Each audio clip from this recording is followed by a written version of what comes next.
What's up, fellow bike nerds? Welcome back to the Weekly Rewind, where we catch you up on all the hottest cycling news stories from the previous week. Today, we're talking about a couple new prototype downhill bikes, 32-inch Maxxis tires, and more. But our lead story is a new bike being sold by none other than Walmart that might actually be worth your time and money.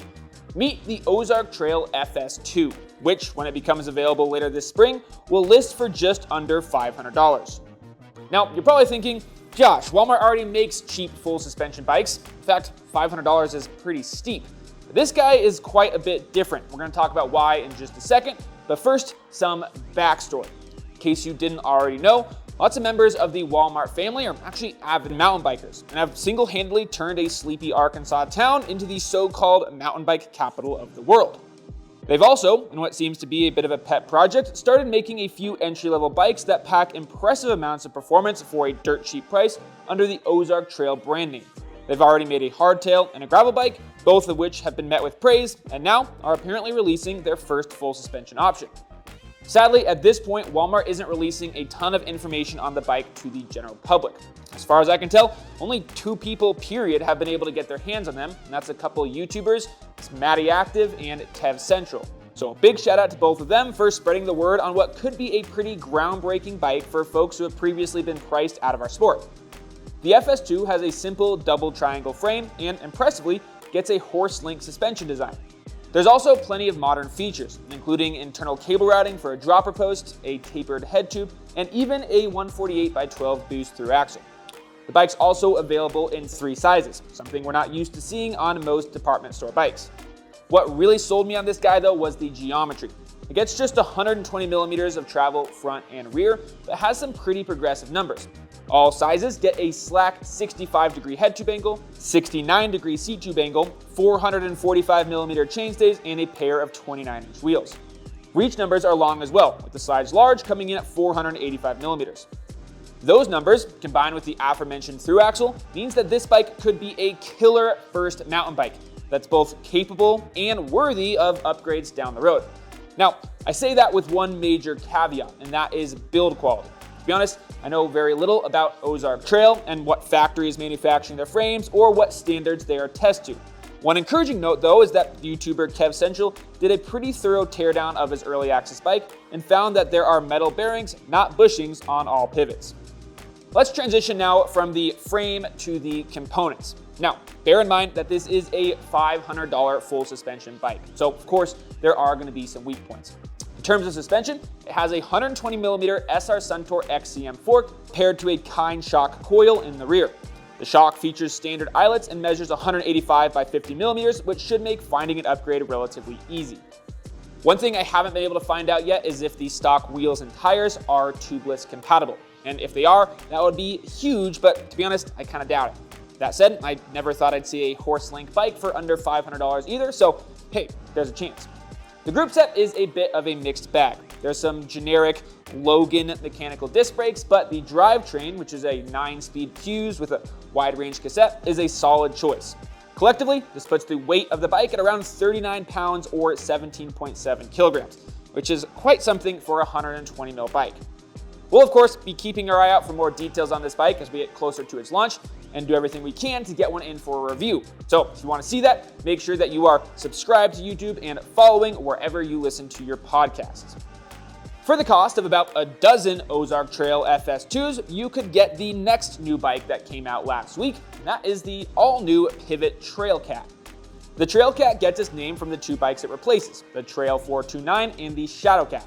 The bike itself has Pivot's DNA all over it, with square tubing, short chainstays, and of course, DW link suspension. Technically, the Trailcat is actually 2 bikes. There's the Trailcat SL and the Trailcat LT. The shorter travel SL has 120mm in the back paired with a 140mm fork. Its bigger brother, the Trailcat LT, gets a different linkage, shock, and fork, putting it at 135mm with a 150mm fork. Sadly, it doesn't look like Pivot is going to be selling that link, so there won't be any DIY SL to LT conversions going on. Obviously, with those suspension changes, there's going to be some geometry tweaks as well. The shorter travel SL bike has a 65.8 degree head tube angle in the low setting, and the LT being half a degree slacker at 65.3 degrees. Other than that though, the bikes are more or less identical. They both have the same high-low flip chip located in the upper seat stay, smart internal cable routing, and new for pivot mountain bikes, in-frame storage. Both models even share more or less the same components, all the way down to tire choice. Now, you'd think that all that commingling of models would bring prices down just a tad, but the Trailcat is still going to cost you a pretty penny. The base model SLX XT build lists for $6,199, and the top of the range bikes reach into the 5 figures. That said, pivots are known for their exceptional build quality, and there's a lot of cool features that I won't be getting into in this video. It's also worth noting that the Trailcat, as well as every other new pivot model, gets a lifetime frame and bearing warranty, which definitely bumps up the value in my book. While we're on the subject of expensive new bikes, let's go ahead and bring up our next product highlight, which is Bianchi's new time trial bike, the Aquila RC. And yes, it's finally made the switch from rim brakes to discs, meaning the World Tour will be raced entirely on disc brake equipped bikes in the 2025 season. But Bianchi did a lot more than just move around some brake mounts for this bike. The frame features the same flowing tube shapes that we saw Bianchi introduce with the Ultra, but takes it a step further, with a curving top tube that cleanly integrates into the cockpit. Bianchi says that this creates a sailing effect, which helps to turn crosswinds into forward thrust. It also gets substantially wider and narrower fork legs, an elongated head tube, and a steeper 77.5-degree seat tube angle, putting the rider in a more aggressive aerodynamic position. Additional material has also been added to the bottom bracket junction, which has been said to increase both power delivery and aerodynamics. All in all, that makes for a bike that's 16.1 watts faster at 50 kilometers per hour, correlating to a whopping 37-second time advantage over a 40.7 kilometer course.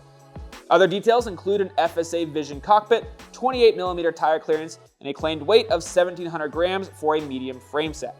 The Aquila RC comes in 3 sizes, small, medium, and large, and is available as a frame set only for €5,499. Moving on now from complete bikes to cycling gear.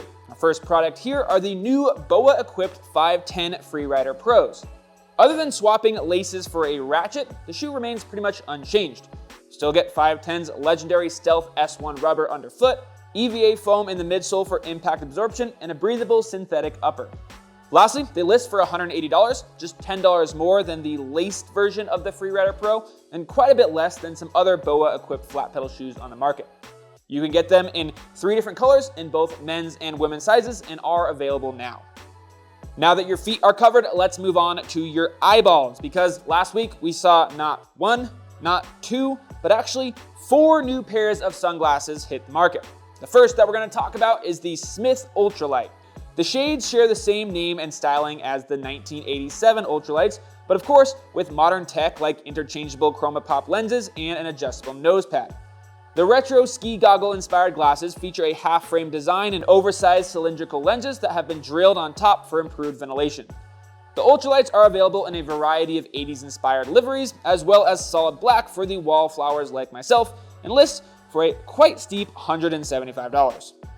The next 3 models come from everybody's favorite derailleur manufacturer, Shimano. Up first is the new S-Fire SL. As the name would imply, these are designed for elite road riding and feature a frameless design that keeps the weight at just 23.7 grams. Next is the all-new Pulsar, which is designed for gravel and mountain riders, and at just $100 is one of the more affordable pieces of performance eyewear on the market. It gets a unique convertible frame in which the lower half can be removed for a lighter, more minimal half-frame design. Lastly, we have the Equinox, which kind of sits in the middle of the S-Fire and the Pulsar. It's by far the most aggressive looking of the 3, with sharp angles on the outside of the lens and an equally angular half frame with cutouts by the temple. This last pair lists for $125 and weighs 25.2 grams. Lastly, all 3 of these glasses get Shimano's new updated Ridescape lens technology, which comes in 3 different flavors, road, gravel, and trail, and are said to provide optimal light and color filtering for their respective disciplines. Our final product from last week is something I was so intrigued by, I actually purchased for myself, and that's the Raleigh Chain Mag Chainstay Protector. Its unique design pairs traditional rubber fingers with a magnet to help limit drop chains and excessive noise. The magnet, which is also coated in rubber, sits towards the front of the chainstay and is strong enough to hold the chain to it while coasting, essentially acting as a chain guide. But as soon as you put pressure on the pedals, the chain lifts from the magnet and from there operates with 0 added friction or resistance. The thing that really sold me, literally, on the chain mag was seeing the side-by-side footage of a bike being ridden with and without the guard installed. With the chain mag on, the chain sees substantially less movement and, like they said, seems to have zero impact on pedaling efficiency. Best yet, it's pretty stinking cheap, just $32.95. And right now, as they're getting off the ground, they're offering customers 30% off. Now, I haven't received my chain mag chain guard yet, but when I do, of course, gonna take it out for a ride, and I'll probably let you guys know what I think in some upcoming episode of the Weekly Rewind. Time now for the deal of the week, where I've gone ahead and handpicked my favorite deal from the 99 Spokes deals page. And this week, we're talking about the Rocky Mountain Slayer C50, which is currently just over $2,500 at jensenusa.com. That's 60% off its $6,299 MSRP. This 180mm freeride machine gets a carbon frame, Fox 38 performance fork, DHX2 Performance Elite coil shock, and a Shimano SLX group set, making it an ideal rig for everything from bike park laps to enduro racing. This deal only applies for medium mixed-wheeled bikes, and if that suits your preferences, then you better pick one up quick because I guarantee you it will not be on Jensen's site for long. There's an affiliate link to purchase it, as well as all your other cycling needs down there in the description. And shopping Jensen USA through that link won't cost you anything extra, but we'll get a small kickback. That's a great way to support our channel and our website. Moving on now to industry gossip, and boy, do we have some juicy stories for you this week. We've got some spy shots of upcoming bikes and components, as well as some prototype bikes that have been raced or at least shown to us recently. But the first thing we're going to talk about is this pair of 32-inch Maxxis Aspen tires spotted aboard a Dirty Sixer on their Instagram page. 32-inch bikes are nothing new, and brands like Dirty Sixer have been making them for years. But what is new is seeing a company as big as Maxxis hop on board. What's even more intriguing is that this isn't just some one-off prototype that they made for Dirty Sixer. By the looks of it, the tire has a full hot patch, which means it's probably getting close to a production phase. Another interesting point that I think is worth mentioning is the tire tread pattern that they've gone with, which is the Aspen. In case you're unfamiliar, the Aspen is a super low-profile tire that's been both popular and successful at the top level of cross-country racing. So, does that mean that Maxxis knows something we don't, and that there are other bigger manufacturers looking to bring up a 32-inch cross-country race bike? Maybe. As of right now, the UCI has no size limitation on wheels and tires being raced off-road. And I'm curious what you guys think. Will we be seeing anyone racing at 32-inch wheels and tires in this coming season? Let me know in the comments.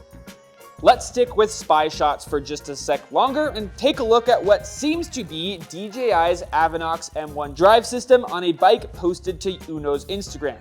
The post, which has since been deleted, is a POV clip that clearly shows a top tube display and bar-mounted remote that are unmistakably identical to that of DJI's own AmFlow PL that was released last year.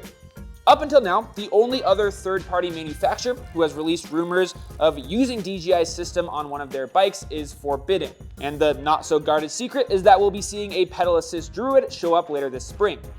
Unlike Forbidden, who doesn't currently have any e-bikes on the market, UNNO already makes two, one with a full power Bosch XX drive unit and the other with the lighter, smaller TQ HPR 50 system. The Avinox M1 is in theory supposed to combine the best of these two systems. We can of course speculate all day as to how this new prototype fits into their e-bike lineup, but at this point all I can say is it's pretty cool to see a third company playing around with DJI's drive system, and we're excited to hear more as those details become available. But that wasn't the only prototype making the rounds on social media this last week. We also saw two new downhill prototypes. The first of which comes from one of the busiest brands in downhill bikes these days, and that is Atherton. This is the S200, and it's actually the bike that G. Atherton himself rode to a respectable 15th place finish at Red Bull Hardline this past weekend. Not a bad way to test out a new frame. The S in this case stands for subtractive, and that's referencing the CNC'd aluminum lugs that are bonded to aluminum tubes. Honestly, I think this thing looks sick. The raw finish on the frame highlights the unique build process, and it somehow looks both eloquent and industrial. The S200 uses a standard DW4 bar design rather than the 6-bar DW setup on the carbon and titanium A200. Specific details on part spec and geometry are a bit sparse right now, but Atherton describes the bike as being a bit more playful and lively than the A200. Complete bikes will be available to purchase later this month, so we expect to hear quite a bit more by then. Not to be outdone, Trek was also showing off a new prototype session this last week, which, unsurprisingly, looks like a session. Trek is clear that this aluminum frame is most certainly still in the pre-production phase and plan to continue to fiddle and experiment with it as the year goes on. As you'd expect from a prototype bike, there is quite a bit of adjustability built into this thing, probably the biggest of which being the 3 positions for the main pivot. According to Trek, the high pivot design of the current session doesn't corner as well as their factory riders would like, so a major goal during this development cycle will be to improve cornering without compromising straight line speed. The 3-position setup will also allow riders to match their suspension kinematics to their track in real time. There's also a removable and adjustable lower shock mount to adjust leverage rate and interchangeable chainstays and seat stays for fine-tuning rear-end flex. The entire Trek factory racing team will be aboard these bikes this year, so we're excited to see how it fares in Poland this May. Speaking of downhill bikes, it's time for my favorite part of the show, where I get to share with you a little something that got me stoked from the previous week. And this time around, how could I not talk about the first downhill race of the year, Red Bull Hardline Tasmania. Just a heads up though, there will be some spoilers, so maybe skip this if you're waiting to watch the race. The riders were treated to great weather all week, which led to some phenomenal racing, and thankfully only one crash resulting in serious injury, and we all send healing vibes to Arise van Leuven. On race day, Jackson Goldstone was the second to last rider to drop and laid down a blistering pace, shaving 5 seconds off his 3rd place qualifying run. But the final rider was Asa Vermette, the 18-year-old phenom who qualified first. Asa's first run almost ended as soon as it started after he landed nose heavy and sideways on one of the first features, putting him 1.5 seconds behind Jackson. But Asa held on and ended up putting on an absolute masterclass on the second half of the track, pulling back all the time he lost in the first split. It was a nail-biter at the line, and Asa ended up just 0.2 seconds behind Jackson. But those weren't the only 2 young rippers on the course. Gracie Hemstreet was also the sole woman to ride the entire course, including the 80-foot doubles in the finals. And damn did she do it well. Never once did she look out of place or out of control, and she stomped one of the cleanest top-to-bottom runs of the day. So clearly, the future of downhill mountain biking is in good hands. I can't think of a better note to end the weekly rewind on than that. Thanks as always for tuning in. We'll see you next week. And until then, remember that bikes are for everyone. Have fun out there.